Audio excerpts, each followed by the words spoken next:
Hi friends, ఈ రోజు అయితే నేను మావిని ప్రాంక్ చేయబోతున్నా కలగంటితో.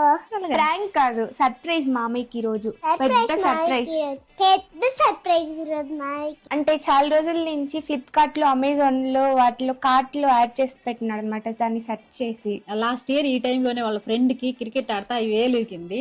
అప్పుడు నేను వాడితో ఒట్టేపించుకున్నాను అనమాట. క్రికెట్ బ్యాట్ పట్టుకొని ఒట్టేరా అని. అప్పటి నుంచి ఇప్పుడు దాకా వాడు క్రికెట్ బ్యాటే పట్టుకోవాలి, కానీ వాడికి చాలా ఇష్టం. అందుకని చెప్పి వాడికి సర్ప్రైజ్ గా గిఫ్ట్ ఇద్దామని చెప్పి క్రికెట్ బ్యాట్ తెప్పించాం అనమాట. సరే పద ఇచ్చి సర్ప్రైజ్ చేద్దాం, మా రియాక్షన్ క్యాప్చర్ చేద్దాం. ఇది పట్టుకొని ఏందో చెప్పురా, పట్టుకో ఏంటో చెప్పు. ఇది ఒత్తి చూడొచ్చా? వర్తకు పోద్దావు.